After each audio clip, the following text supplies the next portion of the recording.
आज देशभरात 76वा प्रजासत्ताक दिन मोठ्या उत्साहात साजरा होत असताना पनवेलमधील वाघऱ्याची वाडी व सागवाडी टेंभोडे येथील आदिवासी कुटुंबांनी मात्र प्रांत कार्यालयासमोर आमरण उपोषण सुरू केले आहे। जमीन हक्क, दगडखाणींमुळे होणारे नुकसान, मूलभूत सुविधांचा अभाव अशा विविध मागण्यांसाठी हे आदिवासी बांधव आंदोलनाच्या मार्गावर उतरले आहेत।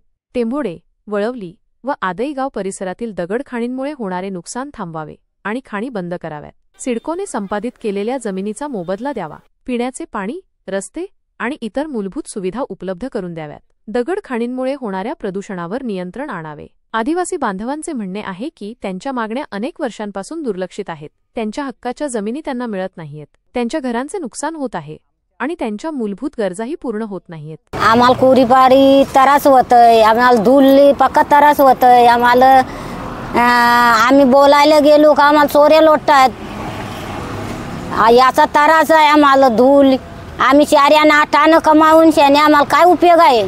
धुळीन जेवायला लागतं हा, मग यो काय आम्हाला यो कुरीवाल्यांचा त्रास आहे आम्हाला हा।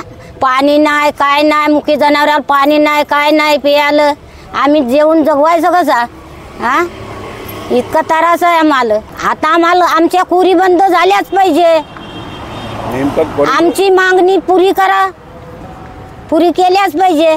आम्ही एकच मुद्दा इथे घेऊन आलो की आमच्या ज्या भागामध्ये टेंभोड्या आदीमध्ये जेवढ्या किंवा वलवली किंवा नेवाली या भागात जेवढ्या कोरी आहेत ह्या एवढ्या त्रासदायक आहेत की आमच्या पाण्याचा जो पितोय तो पाणी आम्हाला सध्या प्यायला भेटत नाही आणि येण्या जाण्याचा एवढा त्रास आहे त्यांचा की एवढे ब्लास्ट जोरान करतात की घरातली जी भांडी जेवढी आहेत ना तेवढी खाली पडतात, रात्री झोपसुद्धा व्यवस्थित लागत नाही। सर्व आम्ही काय केलेलं होतं, ग्रामपंचायतसुद्धा लक्ष देत नाही आणि आता सध्या आम्ही महानगरपालिकेमध्ये असूनसुद्धा कुणी काही केलं नाही। आमचं हे उपोषण आम्ही जिथपर्यंत आम्हाला न्याय मिळत नाही तिथपर्यंत आम्ही इथून हलणार नाही।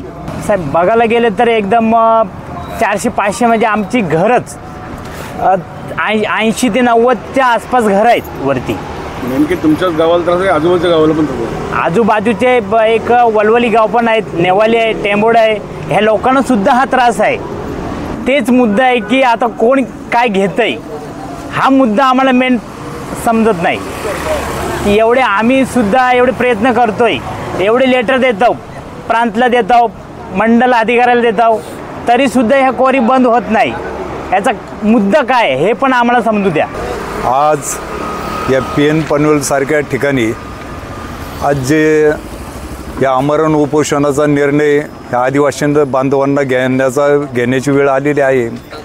खऱ्या अर्थानं शासनानं याच्याकडे कुठल्याही प्रकारचं दुर्लक्ष न करता यांच्या मागण्या ज्या आहेत त्या मान्य करून त्यांना न्याय मिळवून देण्याचं काम शासनाने करावं अशी मी शासनाला एक विनंती करतो।